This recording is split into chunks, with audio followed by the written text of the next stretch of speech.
Salve, salve! Você que acompanha a Análise Verdão aqui no YouTube. Olha só, são 11h30 da noite.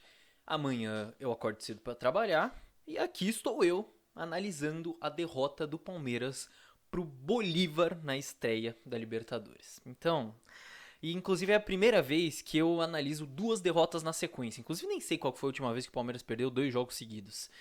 Então, assim, esse jogo não merece o seu like, a atuação do Palmeiras não merece o seu like, o resultado não merece o seu like. Eu só vou pedir o seu like aí por compaixão comigo, que estou aqui abrindo esse espaço pra gente desabafar junto sobre esse jogo. Porque, cara, tem muita coisa pra falar sobre essa partida, mas eu juro, eu vou tentar ser breve, ser objetivo, porque tem bastante coisa pra falar sobre esse jogo. Então, primeiro de tudo, vamos pouco a pouco, te convido a me ouvir e depois comentar. Ouve primeiro e depois comenta a sua opinião, tá certo? Porque realmente foi uma péssima noite aí pro Palmeiras. Primeiro de tudo, a escalação que o Abel coloca em campo é uma escalação que claramente pensa no Paulista, que prioriza o Paulista e é uma escalação que contempla a possibilidade de perder ponto, certo? Porque vamos pensar assim, se o Palmeiras vai com o time principal para jogar contra o Bolívar, não é uma escalação que contemplaria a possibilidade de perder ponto, é uma escalação que a gente vai para ganhar, vai para conseguir os 3 pontos. Com esse time que o Palmeiras foi a campo, é uma escalação que a gente vai sabendo que dava para perder, que dava para empatar. Bom, dito e feito. Falando sobre a parte ofensiva, primeiro de tudo. O Palmeiras, quando estava jogando com 11, né? Daqui a pouco eu falo sobre a expulsão do Jailson. O Palmeiras fez uma saída de 3 com o Mike ficando mais, então muita gente acreditava que o Mike ia virar ponta, certo? Mas o Mike estava fazendo essa saída de 3, o Garcia era o jogador bem aberto pela direita, o Vanderlan bem aberto pela esquerda, o Palmeiras tinha o Fabinho como primeiro volante, o Jailson avançando, o Arthur um pouco solto ali pelo meio, e o Breno Lopes e o Flaco meio que como uma dupla de ataque, o Breno vindo da esquerda para dentro. Eu tô olhando pro lado aqui, vocês vão perceber, porque o jogo tá acabando, tá? Eu liguei aqui a câmera para gravar depois que o Palmeiras tomou o terceiro gol, porque o Palmeiras não vai empatar esse jogo de jeito nenhum e eu quero agilizar essa gravação aqui porque tá tarde. Vocês vão me entender. Muito bem, então essa construção do Palmeiras, eu acho que ela teve um problema estrutural que foi o Fabinho ser esse único jogador à frente da saída de 3. E isso não é uma coisa desse jogo, isso é uma coisa que o Abel já vem tendo essa escolha, que já foi problema contra o Água Santa e eu comentei isso no último jogo. E essa saída deixou o Fabinho encaixotado ali. Então o Palmeiras já tinha menos qualidade entre os jogadores de trás para sair jogando. Então o Mike já é um cara que tem menos qualidade para sair jogando do que o Marcos Rocha. Luan e Naves tem menos qualidade que Gomes e Murilo, né? Somando a qualidade dos dois ali, das duplas.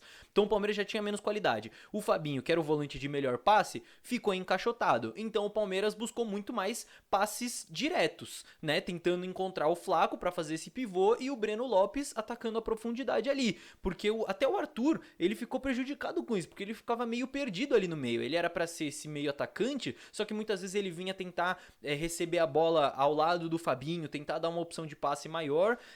E quando ele recebia ali no meio, ele ficava meio encaixotado também, porque o Jailson, que era esse jogador que chegava mais, não é um jogador de muita qualidade no passe, né? Se a gente pensar no time titular, o menino, que é esse volante que vira meia e tudo mais, eu não acho essa ideia a ideal, mas o menino, pelo menos, ele é um jogador que, teoricamente tem uma qualidade com a bola no pé. O Jailson não é esse cara, mas, mesmo assim, no primeiro tempo, o Palmeiras criou várias oportunidades de gol, mesmo com essa limitação ali na saída de bola e criando dessa maneira, né, com passes diretos, buscando diretamente o Flaco, buscando diretamente o Breno, e o Palmeiras criou chances sem fazer muita força, tá? Principalmente depois ali, a partir do gol do Flaco, que é quando acaba ali aquele abafe inicial do Bolívar, vamos dizer assim, o Breno perde 3 chances claras, o Flaco depois perde mais uma, enfim. Daqui a pouco eu falo mais sobre o Flaco individualmente, porque, claro, o golaço dele talvez tenha sido o grande ponto positivo pro Palmeiras na partida. Então, ofensivamente, enquanto o Palmeiras tinha 11 jogadores, eu senti essa limitação, mas mesmo assim deu pra criar chances e deu pra perder chances, mais uma vez, o Palmeiras desperdiçando chances quando não podia. Defensivamente, o Abel surpreendeu mais uma vez, porque o Palmeiras marcou como uma formação base uma linha de 5, com o Mike sendo esse terceiro zagueiro e o Garcia sendo esse ala pela direita, né? Mais ou menos um 5-3-2, né? Com o Fabinho, Jailson e Arthur ali na frente, Flaco e Breno mais à frente, né? O Arthur também um pouco solto por ali. Mas enfim, o Palmeiras com essa formação base, com uma linha de 5 atrás defendendo. Mas por que eu tô falando formação base? Porque eu senti nesse jogo os encaixes de marcação do Palmeiras mais longos do que o comum. E o que isso quer dizer? O Palmeiras é um time que marca, geralmente, por encaixes individuais, o famoso cada um no seu. Só que esse cada um no seu tem uma certa limitação. Então, se eu sou o lateral direito e eu tô marcando o ponto esquerdo adversário e o ponto esquerda cruza o campo, eu não cruzo o campo com ele, porque eu sou o lateral direito. Eu vou com ele até um certo ponto, certo? O Palmeiras acabou de perder um gol. Existe essa limitação de uma maneira geral. Nesse jogo, eu senti que esses encaixes estavam mais longos, tinha uma limitação. Essa limitação não existia tanto, assim. Claro que o jogador não cruzava o campo junto, mas eu senti os jogadores do Palmeiras perseguindo muito mais os atacantes do Bolívar. Então, o Palmeiras partia dessa linha de 5, só que muitas vezes você via o Mike vindo buscar o jogador no meio campo, o Garcia saindo, o Vanderlan saindo com ponta até o meio campo, enfim, várias dessas questões que eu acho que deram uma bagunçada no time. O time ficou um pouco mais espaçado. Por quê? O Palmeiras jogou na altitude. E quando você tem encaixes mais longos, você precisa correr mais. Você precisa percorrer uma distância maior dentro do campo. Então eu não achei muito inteligente da parte do Palmeiras isso. Claro que tem a falta de entrosamento e tudo mais, né? O grande ponto positivo desses encaixes longos seria aumentar a pressão na bola contra o Bolívar, então não deixar eles criarem. Só que o Palmeiras acho que gastou mais energia e não executou bem, certo? Não foi bem. Eu acho que defensivamente o Palmeiras já estava cedendo um pouco de espaço mesmo antes da expulsão do Jailson. Certo? Então, falando sobre os 2 gols do Bolívar. O primeiro gol do Bolívar, claro que tem o erro crasso do Naves, certo? Um erro absurdo. Mas, naquele momento, a saída do Palmeiras, se vocês pegarem o replay, a saída tava uma zona, tava uma bagunça. Aquele 3+1 que eu comentei agora, que eu acho que desprotege ali a saída, que deixa o Fabinho encaixotado e tudo mais, a gente nem tinha conseguido formar, porque tava o Naves, tava o Luan alinhado com ele um pouco mais pro lado, o Mike tava atrás dos atacantes do Bolívar, você tinha o Fabinho um pouco mais à frente, o Jailson já lá na frente, enfim, tava totalmente desorganizado. Aí tem o erro do Naves, o Luan também acaba não fazendo a linha de impedimento ali, enfim, Palmeiras toma o gol. Uma sequência de erros aí, erros estruturais e erros individuais. E o segundo gol também é uma falta de concentração impressionante. O Vanderlan, não entendi até agora o que ele tentou fazer ali, ele meio que sai da jogada, enfim. E, claro, antes do segundo gol tem a expulsão do Jailson, que, cara, que desastre a partida do Jailson, pelo amor de Deus, daqui a pouco eu falo sobre questões individuais, mas só pra terminar essa questão do time coletivamente. No segundo tempo, depois da expulsão, o Abel ele tenta mudar o time, ele coloca lá o menino, coloca o Richard Rios também, tira o Garcia, tira o Fabinho, enfim. E depois tem até um jogador expulso do lado de lá, né? O zagueiro do Bolívar ainda tenta contribuir pro Palmeiras. Só que aí, com os 2 times com 1 a menos, o jogo, vamos combinar, vamos falar o português aqui, o jogo vira aquela pelada, né, meus amigos? Os 2 times espaçados, os 2 times cedendo espaço, o juiz perdidaço, o juizão perdidaço, porque na expulsão do Jailson, o primeiro cartão amarelo, ele dá aquele tapa ali na cara do cara, né? Não tapa, né? Ele deixa o braço ali no rosto do cara, o árbitro dá amarelo. Tem uma jogada que o Richard Rios faz a mesma coisa, o árbitro não dá cartão, então critério totalmente, né, inexistente. O lance do Mike, que o Mike sai lesionado, ele toma uma tesoura, o cara quase quebra a perna do Mike, nem falta o juiz deu, e o Palmeiras quase toma o gol no contra-ataque. Então, cara, realmente foi complicado, o jogo ficou aquele lá e cá, ficou aquele jogo espaçado, o Palmeiras cedendo muito espaço. Claro que tem muita culpa do Jailson aí, né? E enfim, eu não preciso nem falar do desastre que foi a partida do Jailson. E aí, o time do Palmeiras, ele já vinha tendo esses problemas estruturais, ele já vinha cedendo esses espaços e tudo mais. E começa a ter a lesão do Mike e tal, e o Palmeiras buscando o placar, e o time, individualmente, também começa a virar um Frankenstein, né? Vamos combinar, porque você tinha o menino entrando no meio como a solução do Abel pra corrigir ali o problema pra jogar com 1 a menos. Aí o Mike é lesionado, o Garcia já tinha saído, aí putz, vai o menino vira lateral direito, entra o Pedro Lima no meio campo, fazendo a estreia dele no profissional. Aí, no final do jogo, o Abel ainda tira o Naves, que fez também uma péssima partida, joga o Vanderlan pra zagueiro, eu sei que o Vanderlan já jogou de zagueiro na base, e coloca o Ian. Então fica um time todo remendado. E aí, cara, é muito complicado. Como é que você vai buscar o resultado com um time que já não tem entrosamento, que já tá todo remendado, que tem jogador estreando, que tá na altitude. É um contexto muito desfavorável mesmo, por culpa do Palmeiras, claro, né? Só a altitude que não tem como o Palmeiras controlar, mas de resto dava pro Palmeiras controlar. E por culpa do Palmeiras a gente acaba se complicando bastante. Então, meus amigos, voltando ao que eu falei, a primeira coisa que eu falei nessa análise, o Palmeiras entrou correndo o risco de perder ponto. O time do Palmeiras que entrou em campo corria o risco de não vencer o jogo. Mesmo assim, assistindo o jogo, deu pra perceber que dava pro Palmeiras ter vencido, certo? Dava pra ter vencido a partir de 3 pontos. Primeiro, se o Abel tivesse corrigido esse problema na saída de bola desde o início, o problema estrutural, não precisava fazer substituição pra corrigir. Esse é o primeiro problema. Segundo, se o Breno não tivesse perdido 3 chances claras no primeiro tempo, se o Palmeiras consegue abrir um 2-0 ali, por exemplo, eu acho que é outro jogo. E terceiro, claro, se o Jailson não tivesse sido expulso, né? Ou se nem tivesse sido titular, podia ser também.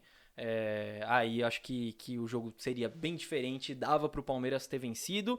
Então fica esse sentimento, né, amargo, digamos assim, de que dava pra ter vencido e, enfim, estrear na Libertadores perdendo não é um bom sinal.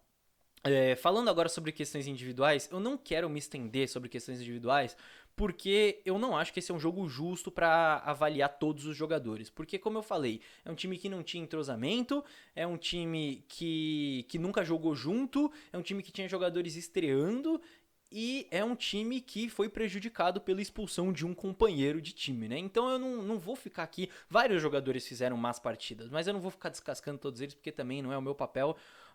Acho que o único grande destaque negativo que eu deixo aqui é pro senhor Jailson e só, certo? Em termos de jogadores, claro. As únicas questões individuais que eu quero falar aqui primeiro, o Flaco. Talvez tenha sido o único cara que fez uma boa partida pelo Palmeiras nesse jogo. Tomara que essa partida dele dê confiança e que a gente ganhe um jogador agora, certo? Que esse gol, golaço, né? Não tem o que falar, baita gol do Flaco. Tomara que a gente ganhe o Flaco de volta aí. Se o problema era confiança, se o problema era adaptação, enfim, tomara que volte o Flaco, que a gente ganhe um novo centroavante pra esse elenco, que a gente ganhe uma nova opção. Estou torcendo porque realmente foi uma boa partida do Flaco, não só pelo gol, mas eu achei as participações dele bem interessantes, achei ele um pouco mais solto. Enfim, não sei se esse período sem jogar aí que ele ficou, se teve conversa ali interna, questão de adaptação, mas gostei do Flaco. Tomara que não seja uma exceção o jogo de hoje. E, segundo, tomara que o Mike não fique lesionado por muito tempo, tomara que não seja muito sério. No momento que eu tô gravando esse vídeo, claro, o jogo acabou de acabar, não tenho informação, mas tomara realmente que o Mike não fique lesionado por muito tempo, porque a gente acabou de perder o Piquerez e não seria legal não perder o Mike. O Mike é um cara que, apesar de não ter feito uma boa partida, não fez. Talvez um dos reservas mais confiáveis que o Palmeiras tem atualmente, pensando de uma maneira geral, então não seria nada bom perder o Mike. Certo. E agora, meus amigos, que a gente tem a final do Paulistão no domingo, o planejamento que o Palmeiras fez para essa semana, que o Abel fez para essa semana, que a comissão fez para essa semana, ele vai ser avaliado, o sucesso desse planejamento vai ser avaliado com base no resultado da final. Vai fazer o quê? Se o Palmeiras vai lá e ganha a final, qual que vai ser a conclusão de todo mundo? Pô, Palmeiras perdeu o jogo da Libertadores, colocou lá o time reservaço, mas foi por uma boa causa, né? Precisava colocar o reserva para poder treinar com o titular ao longo da semana e colocar o titular descansado contra a Água Santa. Beleza, sucesso o planejamento. Mas se perder, o planejamento vai ter sido um fracasso, porque descansou os titulares, treinou os titulares e mesmo assim não foi campeão, e na Libertadores ainda perdeu a primeira partida, saiu atrás aí no grupo. Então, meus amigos, o resultado é o que vai ditar, infelizmente é assim, e aqui não é nem juízo de valor em relação ao planejamento do Palmeiras, eu só estou atestando um fato, certo? Mas eu ainda vou postar um vídeo aqui com calma, pré-final, né, falando aqui pra vocês qual a escalação que eu acho que é ideal, o que o Palmeiras precisa fazer para ganhar do Água Santa, para ser campeão e tudo mais. Então aguardem, vou fazer um vídeo mais falando sobre essa final, deve sair aí na sexta ou no sábado para vocês, tá, meus amigos? Enfim, essa foi a sessão de desabafo de hoje, depois desse desastre que tivemos em La Paz, lá na Bolívia. Péssima partida do Palmeiras, péssimas escolhas do Abel, péssimas atuações individuais dos jogadores e coletiva do Palmeiras, mas como eu disse, por mais incrível que pareça e por mais desastre que tenha sido, dava pra ter vencido esse jogo, mesmo com esses reservas. Dava pra ter finalizado essa partida com o gostinho de conseguimos poupar os titulares e conseguimos estrear vencendo na Libertadores, né? Era só o Breno não ter perdido o gol, era só o Abel ter corrigido o problema na saída de bola, era só o Jailson não ter sido expulso, enfim, todos esses era só, né? Não existe era só no futebol. Ah, e se isso não existe. O Palmeiras perdeu o jogo, perdeu merecidamente, o Bolívar venceu merecidamente. E agora é foco total no Campeonato Paulista. E como eu disse, o resultado vai ditar o sucesso do planejamento. Se o Palmeiras vencer a final do Paulistão, acalma tudo e a gente ganha uma sobrevida. E o ano de fato começa, né? Vamos combinar. É isso, meus amigos. Obrigado pela companhia de vocês. Tentei ser breve, não fui tanto, mas é aquela sessão de desabafo que é necessária, porque o Palmeiras perdeu seu segundo jogo seguido depois de muito, muito, muito tempo. Então, você que viu até aqui, peço mais uma vez para você deixar o like aí, né? Porque não custa nada, é só um clique. E eu espero a participação de vocês aí nos comentários para desabafarem com respeito, por favor, sem xingamento, né? Sem ofender o amiguinho. Vamos ser respeitosos, mas vamos desabafar aqui sobre essa péssima partida do Palmeiras e essa derrota pro Bolívar. Fechou, meus amigos? Muito bem, então aguardo a participação aí de vocês e vejo todos no próximo vídeo. Tchau, tchau.